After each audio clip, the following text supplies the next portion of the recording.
One विज्ञान केंद्र हमारे सामाजिक वानिकी की जो कार्यालय है, इसमें इसकी औपचारिक शुरुआत 30 दिसंबर हमने 2025 को की थी।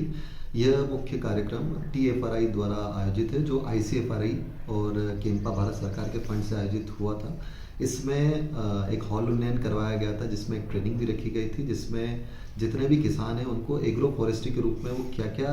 आगे काम कर सकते हैं, किस प्रकार उनकी कृषि और वानिकी को बढ़ावा दे सकते हैं, उसको लेके एक बाकायदा ट्रेनिंग वर्कशॉप भी रखी गई थी। और उसी को लेके बड़गोंदा नर्सरी में हमारे द्वारा पॉली हाउस, एक ग्रीन हाउस, इसके अलावा पॉली हाउस मरम्मत भी करवाया गया है, रोड रिपेयर करवाया गया है,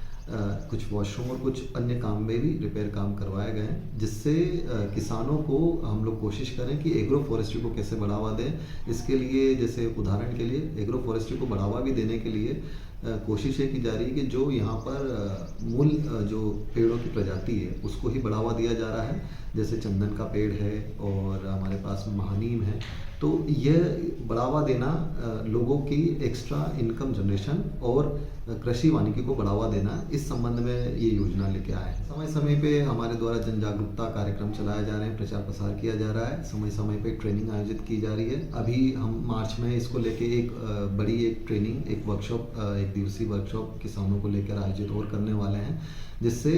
कोशिश ये की जाएगी कि एग्रो फॉरेस्ट्री को कितना ज़्यादा बढ़ावा दे सके, किसान कितना ज़्यादा उसको लेके अप्रिशिएट हो पाए और कितनी उनको भी जानकारी मिले। क्योंकि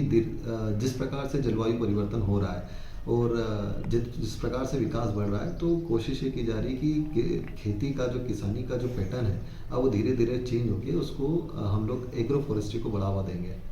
और कोशिश ये की जा रही है कि उससे वायुमंडल में भी जो हमारा एक योगदान है, वो भी एज अ भारत के नागरिक हमारा पर्यावरण संरक्षण का भी एक उसमें एक महत्वपूर्ण योगदान एग्रो फॉरेस्ट्री के रूप में। हमारे पास में हम लोगों ने 100 किसानों को ट्रेनिंग दी थी और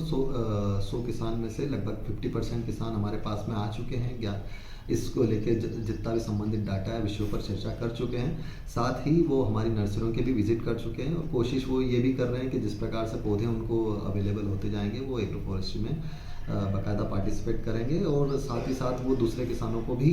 इसको लेकर प्रेरित करेंगे, ऐसा उन्होंने बताया है।